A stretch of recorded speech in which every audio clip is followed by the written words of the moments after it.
বড়দেরকে প্রণাম আর ছোটদেরকে ভালোবাসা জানিয়ে আমি শিপ্রা মজুমদার। আজকের ব্লগটা আমি এখান থেকেই শুরু করলাম, তাহলে দেখতে শুরু করো। দেখো আমি এখন বেলা 8:30 খানেক বাজে, আমি সকালবেলা গাছে জল দিতে চলে এসেছি। আমার ছাদ বাগানটা তোমাদের অনেক দিন দেখানো হয়নি, তাই তোমাদেরকে আজকে ছাদ বাগানটা দেখাবো।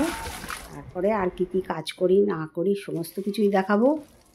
দিনের শুরু থেকে শেষ পর্যন্ত আমি কিভাবে কাটলাম আজকের ব্লগে তোমরা সেটাই দেখতে পাবে।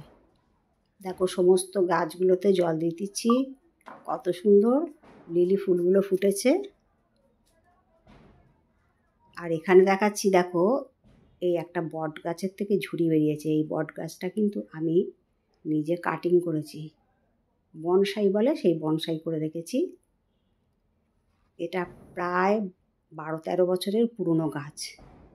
এটাকে বেশি বাড়তে দিই না। আর কত সুন্দর ফুলগুলো ফুটেছে দেখো, প্রতিদিন জল টল দিতে হয়। আর এই গাছটা কত সুন্দর দেখো, এটা আমি শিলিগুড়ি থেকে এনেছি, দিদির বাড়ি থেকে। আজকে কিন্তু দিনের বেলাটা প্রচণ্ড রোদ, ছাদে এসছি 8:30, কিন্তু তার মানে রোদ তাকাতে পারছেন। দেখো এই লেবু গাছটা কত লেবু ধরেছে, আর ওইদিকে দুটো ডালিম দেখালাম, আরও গাছগুলো সব দেখাচ্ছি তোমাদেরকে। আর ওই দেখো দূরে সবেদা গাছটা দেখা যাচ্ছে, প্রচুর সবেদা ধরেছে। আর আম গাছটাতে দেখিয়েছিলাম প্রচুর আমের মুকুল এসেছিলো, সেইগুলো দেখো কত বড় বড় হয়ে গেছে। এখন প্রায় পাকার সময় হয়ে এসছে, পুরো গাছটা আমে ভর্তি হয়ে গেছে। আর সাইজগুলো যা বড় বড় হয়েছে তোমাদেরকে কি বলবো। পুরো গাছের ছবি তোমাদেরকে দেখালাম। অনেক আম হয়েছে,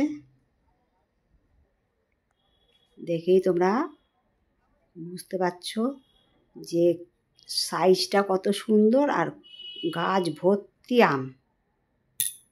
তোমাদেরকে তো সব শেয়ার করি, তাই এগুলোও দেখালাম। আর ওইদিকে দেখো একটা আম গাছ, আম গাছের মধ্যে দেখো মাধবীলতা কত দূর পর্যন্ত ছেয়ে গেছে, আর গাছেরটা ফুলে ফুলে ভর্তি হয়ে গেছে। আর ওইদিকে দেখো কাঁঠাল ধরেছে।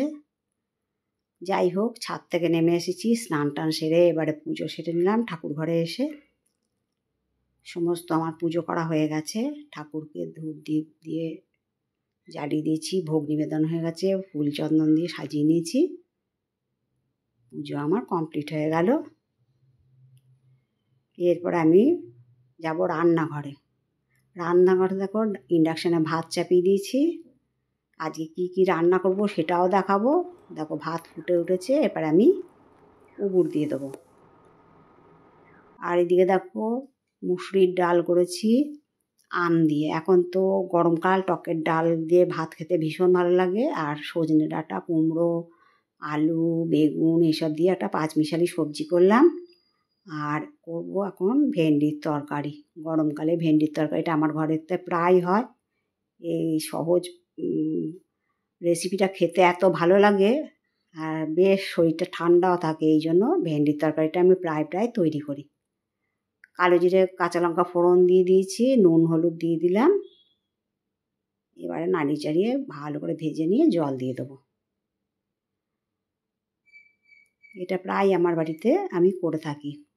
গরমকালটা বলতে পারো টকের ডাল আর চাটনি, এই চাটনি বসিয়ে দিয়েছি, আর ভেন্ডি আলুর তরকারি, এইটা আমার বাড়িতে মাস্ট। চাটনিটাও ফুটে গেছে, এবার নামিয়ে দেবো। আর হয়ে যাচ্ছে, দেখো এই কড়াইটাতে উচ্ছে ভাজা বসিয়ে দিয়েছি, উচ্ছে ভাজা তোমাদের দাদাভাইয়ের জন্য। যাই হোক, রান্নাবান্না আজকে দেখো বেড়ে নিয়েছি ভাত, উচ্ছে ভাজা, টকের ডাল, ভেন্ডির তরকারি, তারপরে আমের চাটনি, পাঁচমিশালি তরকারি, আর এদিকে শসা ওইসব কেটে নিয়েছি। যাই হোক, আমাদের খাওয়া দাওয়া হয়ে গেছে। এবারেতে সন্ধেবেলা সন্ধে টন্ধে দিয়ে এসে আমি এবারেতে ভাবছি একটু ইঁচড় রান্না করব। গাছের ইঁচড়টা পাড়া হয়েছে, তাই ইঁচড়টাকে ভালো করে কেটে কুটে নেওয়া হয়েছে। দিয়ে এখন আমি একটুখানি ইঁচড় করে নেবো, রাতে হয়ে যাবে। আবার একটুখানি থাকবে, একটুখানি থাকলে পরে পরের দিনের জন্য অতটা ভাবতে হয় না। এই জন্য একটুখানি ইঁচড়টা রান্না করে নেবো। আলু কষে গেছে, মশলাপাতি সব দিয়ে দিলাম, জিরের গুঁড়ো, লঙ্কার গুঁড়ো, যা যা দিতে হয় সব কিছু দিয়ে দিলাম। এবার আলুটা কষে যাবে, কষে যাওয়া পর্যন্ত অপেক্ষা করেছি, তারপরে আমি টমেটো দিয়ে দিলাম।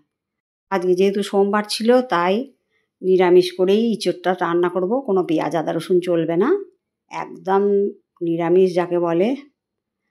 এইভাবে আমি তারপরে দেখো একটু গরম মশলাও দিয়ে দিলাম। এবার কাঁচা ইঁচড়টাকেই দেবো, আজকে আমি সেদ্ধ করিনি, একদম ডাইরেক্ট কাঁচা ইঁচড় দিয়ে রান্না করছি। এইভাবে রান্না করলেও কিন্তু ভীষণ সুন্দর টেস্ট হয়। নিরামিষ ইঁচড় আমি প্রায় রান্না করি, সব সময় গরমের মধ্যে রিচ করে ইঁচড় রান্না করতে আমার ভালো লাগে না, তাই মাঝে মাঝে এরকম করে ইঁচড় আমি রান্না করে নিই। দেখো কথা বলতে বলতে বাটি ঢাকা দিয়ে দিলাম, বেশ অনেকটা সেদ্ধ হয়ে গেছে, আর একটুখানি জল দিয়ে দিলাম, ভালো করে নাড়িয়ে চাড়িয়ে নিচ্ছি।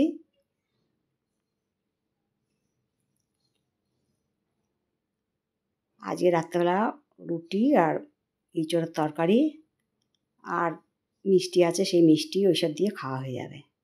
ওপর থেকে তারপর চিনি দিয়ে দিলাম, স্বাদটাকে ব্যালেন্স করার জন্য একটু চিনি দিয়ে দিয়েছি।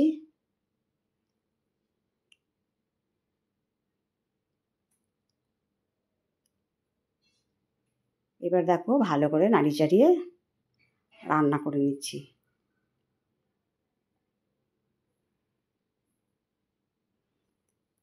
এবার দেখো কিছুটা আমি ক্রিম নিয়ে নিয়েছিলাম, সেটাকে ভালো করে ফেটিয়ে নিয়েছি দুধের সাথে, দিয়ে সেইটা একটুখানি দিয়ে দিলাম। বেশ কয়েকদিনের সর জমানো ছিল, সেটাকে একটু দুধ দিয়ে ফেটিয়ে নিয়ে এই ইঁচড়ের তরকারির মধ্যে দিয়ে দিলাম। তোমরা একদিন এইভাবে করে খেও, দেখবে তোমাদের ভীষণ ভালো লাগবে। আজকে রাতের মেনু তো বলেই দিয়েছি, রুটি, ইঁচড়ের তরকারি আর মিষ্টি। তা আজকে আমার এই রান্নাবান্নাটা তোমাদের কেমন লাগলো জানিও। দেখো অনেকটা কষে এসছে, এই সময়টা কিন্তু আমি আঁচটাকে একদম সিম করে দিয়েছি, কেননা যেহেতু ক্রিম দেওয়া আছে পুড়ে যাওয়ার ভয় থাকে। বাটির মধ্যে একটু জল নিয়ে দিয়ে দিলাম।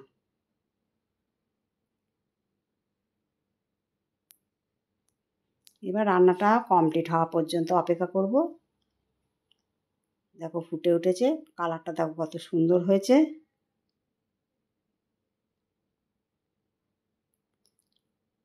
রান্না বান্না গাছের যত্ন সব কিছু আজকে তোমাদেরকে দেখালাম।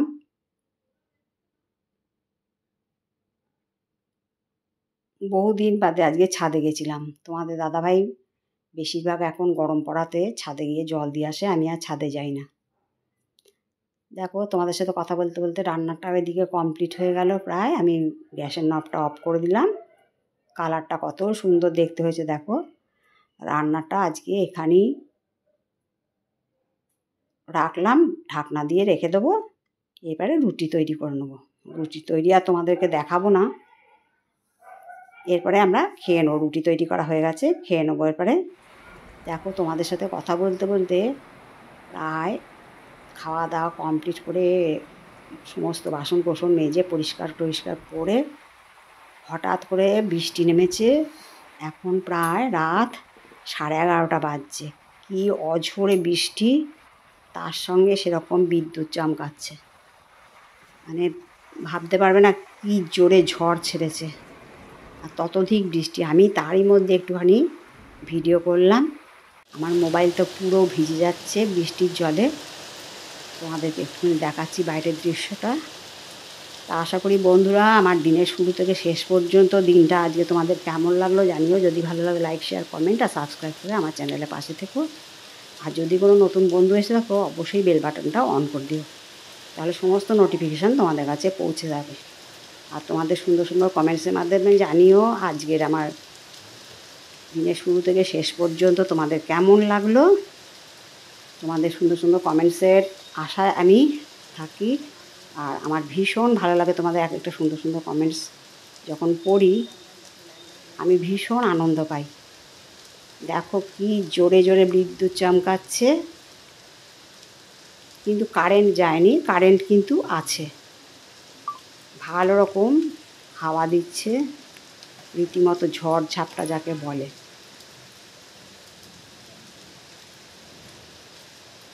রাতের দৃশ্যটাও তোমাদেরকে দেখালাম, বৃষ্টি বাদলের দৃশ্যটা তোমাদেরকে দেখালাম।